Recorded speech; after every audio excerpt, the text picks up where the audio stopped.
Close your eyes and let your body relax. The world outside can wait. For now, sink into the comfort of your pillow. Feel the slow rhythm of your breath and let your thoughts drift like leaves on a quiet stream. Tonight, I will tell you a story. One of a man who had everything yet cherished nothing. A man whose selfishness led him to great loss, but in that loss, he found something unexpected. Let the words guide you into a peaceful slumber as we begin. Title: The Cold Heart and the Warm Smile.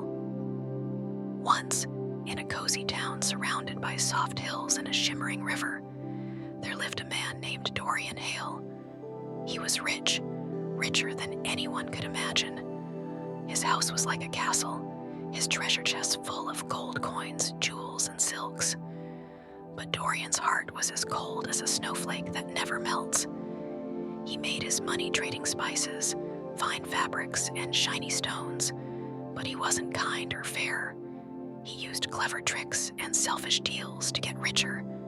To him, people were like tools. He'd use them, then toss them aside. Generosity. He called it a silly game for fools. His mansion was empty, echoing with loneliness. Servants left after a week, tired of his sharp tongue. Friends, he had none. Even his family stopped visiting, hurt by his cold ways. But Dorian told himself he didn't care. One evening, as the sun painted the sky orange and pink, a skinny boy knocked on Dorian's door. The child's cheeks were red from the autumn chill. "A letter for you, sir," the boy said, holding out a parchment with a red wax seal. Dorian snatched it, tossed a copper coin at the boy's feet, and slammed the door. The letter was from his brother, Elias, the only person who'd ever loved him. "Brother," it began, "I'm not writing as a rich man, but as a father. My little girl, Lillian, is very sick. The medicine she needs is expensive. I'm begging you, help us. Do it for her, if not for me. She's just a child." Dorian frowned. Another person asking for his gold, even his own blood. He tossed the letter onto a dusty table. Days turned into weeks. The letter grew wrinkled and forgotten. Then, one frosty morning, a neighbor whispered the news. Lillian had died. For the first time in years, Dorian felt a pang in his chest, a hollow ache. He told himself the world was cruel, that he owed no one anything. But that night, sleep wouldn't come. Shadows danced in his mind, his brother's tears, Lillian's laughter silenced forever. Months passed. Dorian's gold felt heavier. His meals tasted like ash. Even his softest blanket couldn't warm him. One winter evening, restless, he wandered into town. Snowflakes drifted like feathers, and the air smelled like pine and wood smoke. As he walked, he heard a tiny sniffle.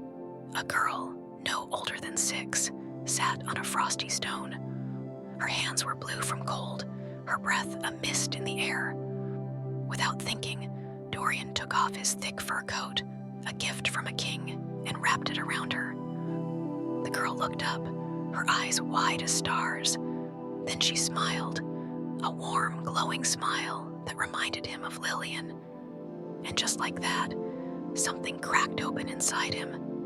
Dorian Hale, who'd spent years hoarding gold, knelt in the snow and realized the heaviest thing he'd ever carried wasn't treasure.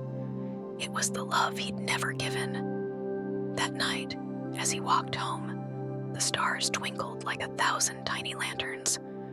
For the first time in years, he felt light. Not because he'd gained something, but because he'd finally let go. And so, as the snow continued to fall, a selfish man who had known only loss found the first flicker of warmth in his heart. Perhaps it was too late for the past, but not for the future. And as you drift into sleep, let this story remind you that kindness, once lost, can always be found again. Let your mind settle. Let your breath slow and surrender to the quiet embrace of sleep. Good night.